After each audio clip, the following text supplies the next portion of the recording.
Whether you love them or hate them, the wealthiest 0.01% of Americans have dominated news headlines. But do we really know how wealthy they actually are? Recent estimates suggest the wealthiest 1% hold 10 to 20% of total wealth in the United States. However, calculating the wealth of the richest people in America is complicated and not an exact science.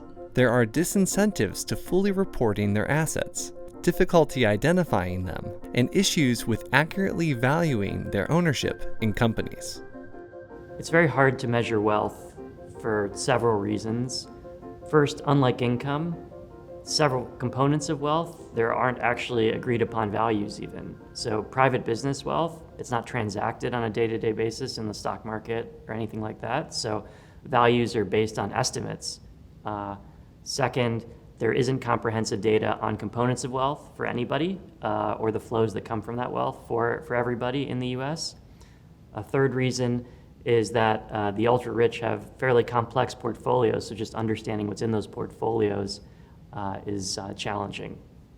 While the rich have very high wealth and the concentration of wealth has grown significantly since the 1980s, the level is a bit lower and the trend is less dramatic than some previous studies have documented. So it's nevertheless something that policymakers would want to focus on, but it doesn't have this kind of rocket ship explosive growth that maybe previous research focused on. That's Chicago Booth's Eric Zwick. He and the Treasury Department's Matthew Smith and Princeton's Owen Zidar developed a method using new data to create more accurate estimates of how much wealth the richest Americans actually have. The researchers suggest that estimates based on individual income tax data alone don't properly account for the holdings in private companies or in other sources of income. Currently, the main approaches to calculating wealth just use estate tax data, Federal Reserve surveys of the ultra-rich, or individual income tax returns. The researchers expanded on the tax return approach by adding better data on interest rates, housing wealth, pensions, and private business equity, including the assets and cash flows of businesses where the tax code allows for generous deductions that make the income observed in individual tax returns unreliable for valuation.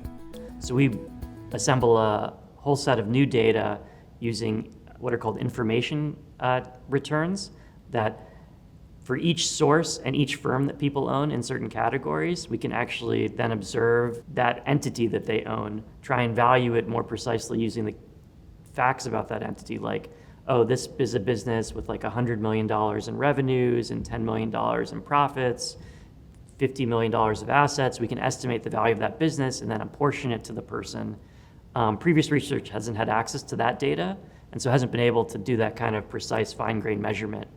That has a few benefits. One, we can take advantage of the fact that valuation metrics are different across industries. So in real estate versus doctor's offices, a dollar of profits is going to be valued differently because of the underlying nature of the business.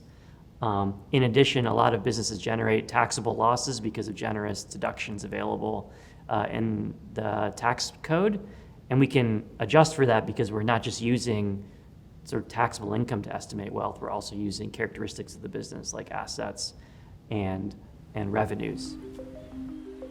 What they found as of 2016 was the top 0.1% held 15% of wealth, and the top 1, 0.1, and 0.01% all got richer from 1989 to 2016.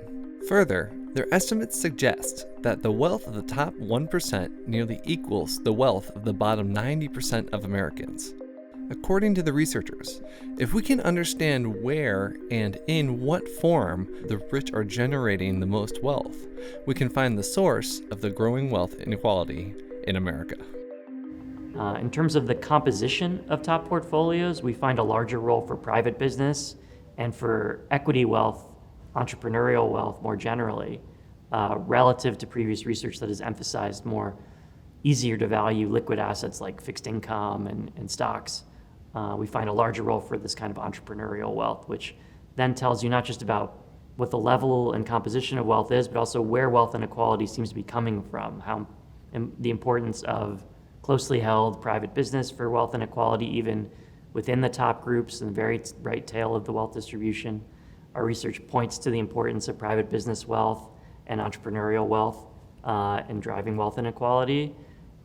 It helps reconcile what seem to be disparate findings across the income inequality and wealth inequality literatures, where in income inequality it looked like entrepreneurial income was quite important, but with wealth inequality we weren't sure. So these are now brought a little closer together, but there's still room to learn more about the relationship between this wealth, especially by closely held business or entrepreneurs, whether it's self-made or whether it's inherited or multi-generational, the relative importance of those things across time and space. According to the researchers, the more accurate our estimates are of the wealth of the richest Americans, the more it will help policymakers weigh taxes and other incentives to level the economic playing field. There have been a lot of proposals recently to think about expanding the tax base to include either wealth directly or unrealized capital gains. There have been proposals to expand or close loopholes in the estate tax system. There have also been proposals to think about broadening the income tax to harmonize the treatment of capital income or income from businesses and from wealth with that from wages. And research points towards, if you want to raise a significant amount of revenue, here's where you should be looking. And I think policymakers continue to try and build these models into their revenue scoring estimates to try and score different policy proposals and think about what makes the most sense given their goals.